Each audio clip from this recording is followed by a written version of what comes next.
Hey guys, Beach1210. Had some people asking me about the Redneck version that I keep mentioning about the dry ice. And you'll notice that I don't really use mylar. I bought a couple that I did initially when I first got into food storage. But again, I mentioned it before, because I'm not a homeowner and I don't have ample storage. My food storage is a rotating supply, so I'm constantly breaking into it. Now, because of that, you'll see sometimes I don't have the 50-pound bags of stuff. I have 20 smaller bags, and that's just because I'm opening it up. Like you saw in the soy milk, I keep a couple in the fridge and I break into those instead of using the entire, like a giant soy milk box or something like that. So ideally, and we talked a little bit of this on the food storage's first video, I get my buckets for free.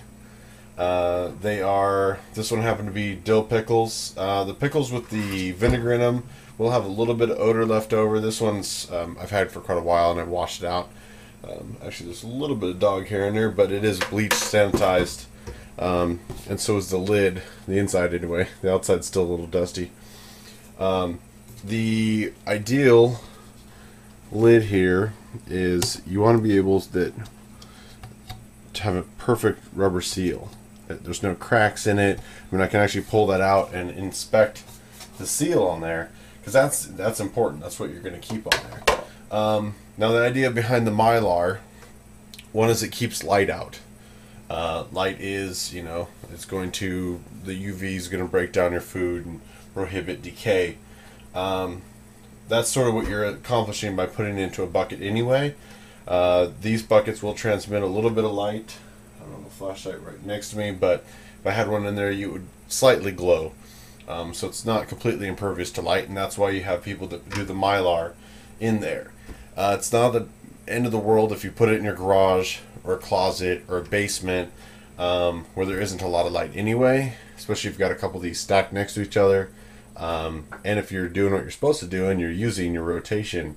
I've mentioned before, my ultimate long-term stuff is I bought a bunch of those number 10 cans that you get from all the food storage, emergency preparedness places, and that just sits there. It sits there, and I don't touch it.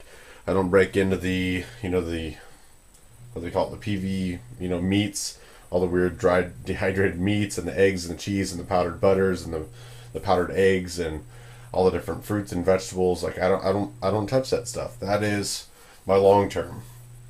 My immediate emergency food that I went over recently is my daily storage. That's the food that I buy and I prep and I keep and I rotate. Beyond anything else behind, and some of it I incorporate into my hiking and stuff like that, just because I use it every day.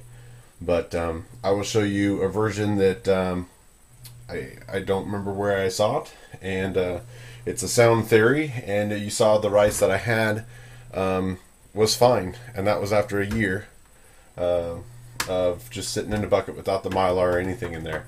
So I'm going to fill this bucket up, and I'll bring you back.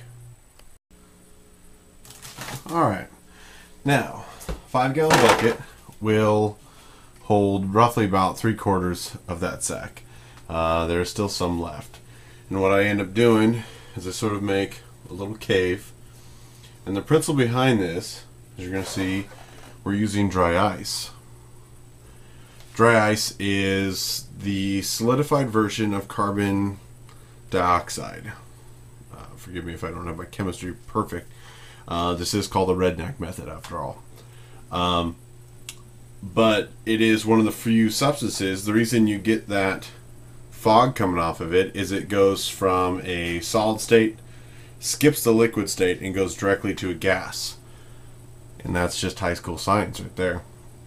One of the things is because of the CO2.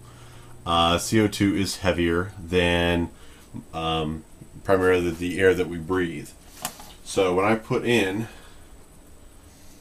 this block of, and I have one in the middle too, I just didn't, you wouldn't be able to see it with the camera. I have a sliver in the middle and a sliver up here, And essentially what I'm going to do is I'm going to lightly put the lid on. I'm going to allow this to warm up, and the CO2 is going to sink. And as it fills the bucket up and pushes, it's going to slowly fill from the bottom up because it is a heavier gas. That's why you're not seeing it really billow out the sides right now, sort of billowing on top, and then it's going to sink.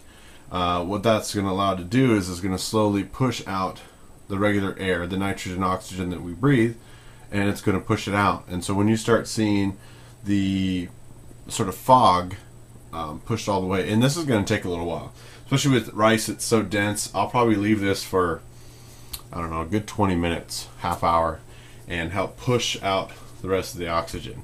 And again, this is not a perfect method. I am wearing nitrile gloves when handling this.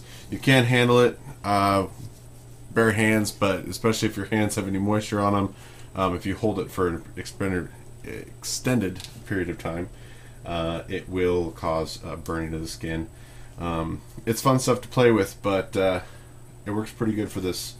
And honestly, I don't even know what I paid for this.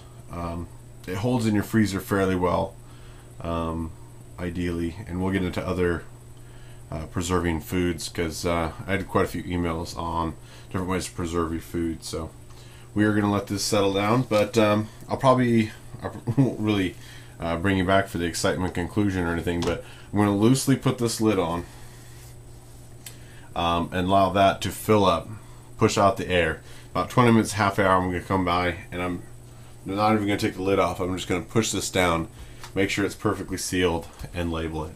And that is a Redneck storage version. But again, like I said, I'm only expecting that to last a year, because in a year I'm going to buy more rice and dive into it.